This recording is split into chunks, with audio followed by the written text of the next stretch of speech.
Pacifica, this is Democracy Now! We're learning that a lot of athletes are developing chronic traumatic encephalopathy, which is a degenerative brain disease that they're sparking when they're young and is killing brain cells throughout the rest of their lives, causing symptoms like memory problems or emotional issues, can lead to dementia. And that's, we're finding a lot of former pro athletes who played a long time. So it's important to use that research to understand how do we change sports for kids so that we don't expose them to the same trauma that led to this. Head games, football's concussion crisis from the NFL to youth leagues. As Sunday's Super Bowl approaches, we look at the growing links between concussions and brain damage. We'll speak with former professional wrestler and college football player Chris Nowinski, now a leading crusader to make football and other sports safer, then longtime revolutionary. My job was journalism, radical journalism, from a black revolutionary perspective. Writing about the life that we lived without having it edited by the system. As we mark the beginning of Black History Month, a new documentary premieres today about imprisoned journalist Mumia Abu-Jamal. He'll join us from inside prison in Pennsylvania. All that and more coming up. Welcome to Democracy Now!, democracynow.org, the War and Peace Report. I'm Amy Goodman. In breaking news from Turkey, at least 2 people have been killed in an apparent suicide bombing at the U.S. Embassy in the capital of Ankara. The Associated Press cites an official saying the bomber set off an explosive device at the entrance to the diplomatic mission. The State Department confirmed to CBS News at least 1 security guard is dead. No group has claimed responsibility for the attack so far. Chuck Hagel, President Obama's pick for defense secretary, faced a torrent of questions and criticism over his foreign policy stances Thursday during his Senate confirmation hearing. The former Nebraska senator and Republican has seen opposition from within his own party for failing to adequately back the party line on Israel and Iran. Hagel was attacked during the hearing for earlier comments that were perceived as critical of Israel. This is South Carolina Senator Lindsey Graham. You said the Jewish lobby intimidates a lot of people up here. I'm not an Israeli senator. I'm a United States senator. This pressure makes us do dumb things at times. I can't think of a more provocative thing to say about the relationship between the United States and Israel and the Senate or the Congress than what you said.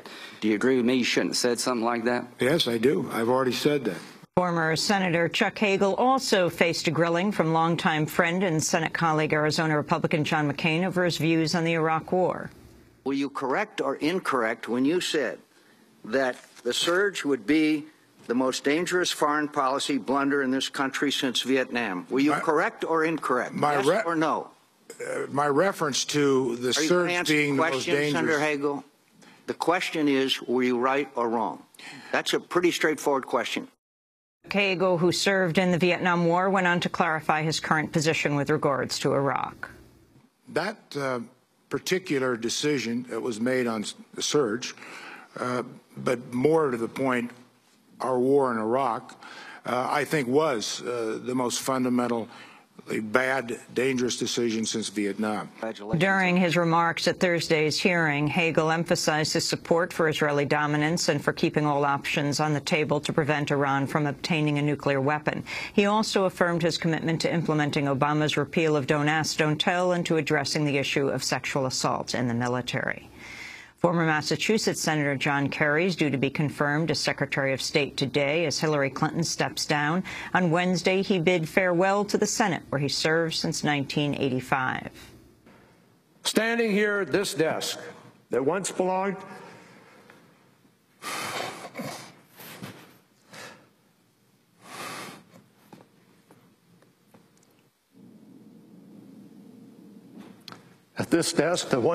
to President Kennedy and to Ted Kennedy, I can't help but be reminded that even our nation's greatest leaders and all the rest of us are merely temporary workers.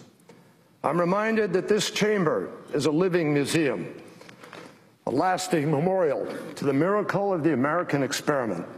Senator John Kerry saying goodbye to the Senate. A new United Nations report has strongly condemned Israeli settlements in the West Bank, saying they violate the Geneva Convention and must be dismantled immediately, or Israel could potentially face charges at the International Criminal Court. The UN Human Rights Council says Israeli settlements are, quote, leading to a creeping annexation that prevents the establishment of a contiguous and viable Palestinian state and undermines the right of the Palestinian people to self-determination, it said. Israel boycotted the Council's review of its human rights record this week, becoming the first country ever to do so. In Egypt, thousands of protesters are gathering across the country today for a day of action against President Mohamed Morsi. The protests come a day after rival political groups gathered for a rare meeting to move toward a peaceful resolution after days of violent clashes. Thursday's talks at the Al-Azhar Mosque brought together opposition leaders Mohamed al-Baradei, Amr Moussa, and Hamdin Sabahi, as well as leaders of President Morsi's Muslim Brotherhood. The group signed an agreement to denounce violence and agreed to move toward a national dialogue. Opposition leader Amr Moussa discussed the agreement. The document detailed the need to control rumors, to control emotional assassinations and violence that must be stopped. We spoke on matters which will follow the document, including dialogue, its goals and guarantees, but not its conditions. There will be a decision-making committee to discuss all of this under the watchful eye of Al-Azhar. A U.S. military judge overseeing the death penalty trial of the accused 9/11 planners has ordered an end to secret government censorship of the proceedings after sound in the courtroom was mysteriously cut during a discussion of CIA prisons. An unidentified government agency has been ordered to dismantle equipment that allowed outside censors to stop the broadcast of sound from the courtroom. The audio had been temporarily cut earlier this week while a defense lawyer made reference to a secret CIA prison where the suspects were held and potentially tortured before being moved to Guantanamo. The censoring was said to be the work of an OCA, or Original Classification Authority, a term that could refer to a number of government agencies. Defense lawyer James Connell said many questions still remain. Today, the judge ordered that the prosecution must disconnect that censorship authority of the OCA. The extent to which monitoring has taken place and will continue, however, is an open question. An emergency motion was filed today which addresses that issue after it came up this week, and the judge has said that that will be the first issue to take up on February 11th. I hope that we will take a preliminary baby step toward finding out the truth of what is going on in the military commission. But events so far may say that that hope is unfounded. In Mexico City, at least 25 people are dead and 101 wounded after an explosion at the headquarters of Mexico's state-owned oil firm Pemex. Dozens were reportedly trapped after the explosion, with authorities warning the number of casualties could rise. The blast occurred in the basement of a building in an office complex that also houses one of the city's tallest skyscrapers, Pemex Tower. The cause of the blast is still unknown. Pemex initially said it had evacuated the building because of an electrical problem, but it later tweeted the Attorney General's office is investigating the blast. Last September, an explosion at a Pemex facility in northern Mexico killed 30 people. In other news from Mexico, thousands of campesinos marched in the capital Thursday to protest the planting of genetically modified corn by U.S. corporations. The U.S. firms Monsanto, DuPont, and Dow have applied for permits to grow millions of acres of genetically modified corn in northern Mexico. But opponents say GMO crops will inflict poverty and force migration on indigenous people and peasants, some of whom have been farming corn for generations. The National Union of Autonomous Regional Peasant Organizations has condemned, quote, a development model that only benefits a tiny minority, a minority which includes the transnational corporations that today conspire to appropriate for themselves one of the greatest heritages of our peoples, maize, they said. Protesters have been on a rotating hunger strike against GMOs for more than a week. On Thursday, they called for President Enrique Peña Nieto to reject the permits. This is one of the hunger strikers, Francisco Jimenez Murillo. We believe that the only relation that we as the growers have with Mother Earth are the natural seeds. We have to remember that Mexico has 60 distinct varieties of corn that we have cultivated over the last 10,000 years, and with this, we have fed the world. It is a struggle for the life and health of our country. In Guatemala, a landmark trial is open for a former dictator accused of presiding over a series of massacres of indigenous people in the early 80s.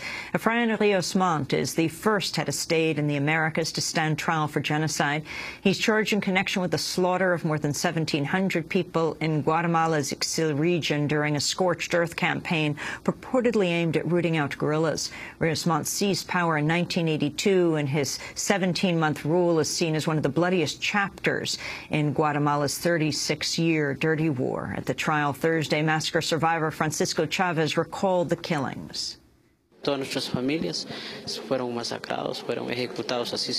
families were massacred, executed without reason. For this reason, we hope that the justice is done. It doesn't matter if it takes more days or how much time, because our mission is to end injustice in Guatemala.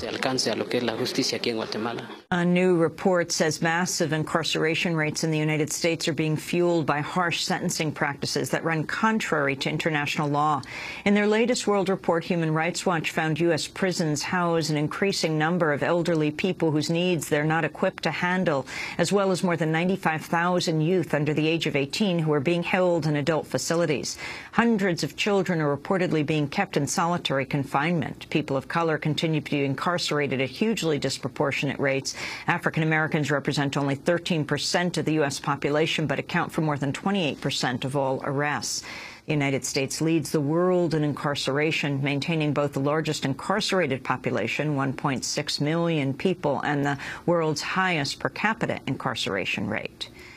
In New York City, meanwhile, the family of a 7-year-old boy has filed suit against police in the city, saying the boy was handcuffed and interrogated for 10 hours for allegedly stealing $5. Wilson Reyes was detained in a room at his Bronx school for 4 hours, then taken to a precinct house where he was held for another 6 hours and charged with robbery, according to the suit. The boy's mother snapped a photo of him handcuffed to a railing. She said, quote, "I never imagined the cops could do that to a child. We're traumatized," she said. An Icelandic media report has revealed new details about U.S. attempts to investigate the whistleblowing website WikiLeaks. WikiLeaks spokesperson Kristen Hransen told the broadcaster RUV that FBI agents landed in Reykjavik in 2011 without warning in a bid to investigate WikiLeaks operations inside Iceland. But the country's Home Secretary ordered the agents to leave. Iceland then reportedly lodged a formal protest against the FBI's action with U.S. authorities. WikiLeaks founder Julian Assange has repeatedly voiced fears he could face U.S. prosecution after the site published troves of classified material revealing U.S. abuses in Iraq, Afghanistan, and troves of State Department cables. Assange remains in the Ecuadorian embassy in London in a bid to avoid extradition to Sweden and ultimately, he says, to the United States.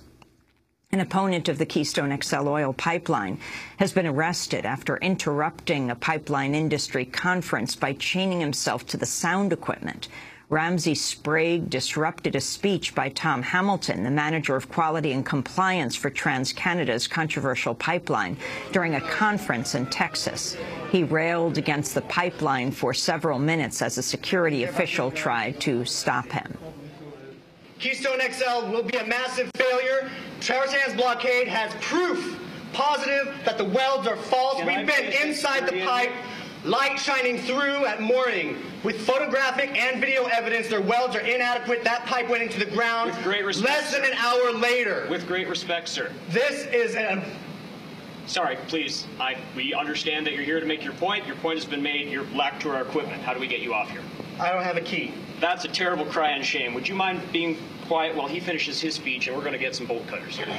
Ramsey Sprague continued to decry TransCanada's plan to build a pipeline carrying tar sands crude from Canada to Texas for several minutes as officials were unable to remove him. Ladies and gentlemen, I'd just like to say I apologize for this disruption. We'll be playing some gentle music and be getting some bolt cutters, and we will resume as soon as we can. Unfortunately, we can't remove the speaker without shutting down the whole system, but we will be resuming as soon as possible. Thank you so much, and again, we apologize for this. I really apologize that TransCanada is a terrible actor stealing land from my friends in order to facilitate a toxic tar sands pipeline that is full of holes. Ramsey Sprague was finally escorted out of the conference and arrested. His action as part of a massive grassroots movement against the Keystone XL pipeline, which opponents say will devastate the environment and imperil the health of communities in its path. President Obama's delayed a decision on the project until the spring, after initially putting it off until after the November election. The Wall Street Journal is reporting Chinese hackers broke into its computer systems to monitor its coverage of China. The news came one day after the New York Times said Chinese hackers had infiltrated its computers and stolen employee passwords. The hacks at the Times coincided with the paper's publication of an expose on how the relatives of China's prime minister became amassed vast fortunes under his leadership. The Times hackers appear to have used tactics employed by the Chinese military. Beverage maker Pepsi-Cola has announced they will stop using a potentially harmful ingredient in Gatorade following an online campaign launched by a 15-year-old girl.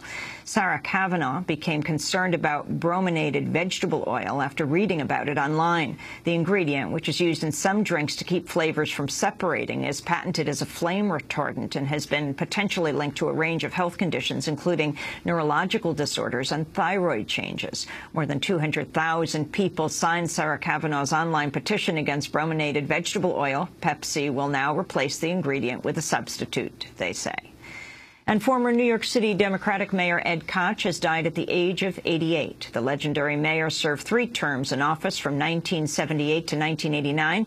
He's widely credited with rescuing the city from the brink of financial ruin, but also faced criticism for his handling of unions and the early onset of the AIDS crisis. Mayor Koch was known for his feisty demeanor, which gave him a national reputation and sparked multiple political controversies. The writer Pete Hamill said of Koch, "That's the voice of New York. That's what we are." Ed Koch died this morning here in New York City. And those are some of the headlines. This is Democracy Now!, democracynow.org, The War and Peace Report. Thanks so much for watching this report from Democracy Now!, your daily independent global news hour. We don't accept advertising or corporate funding, but rather rely on donations from viewers like you. Please make your contribution by visiting democracynow.org. We need your support today to keep bringing you this hard-hitting, in-depth reporting.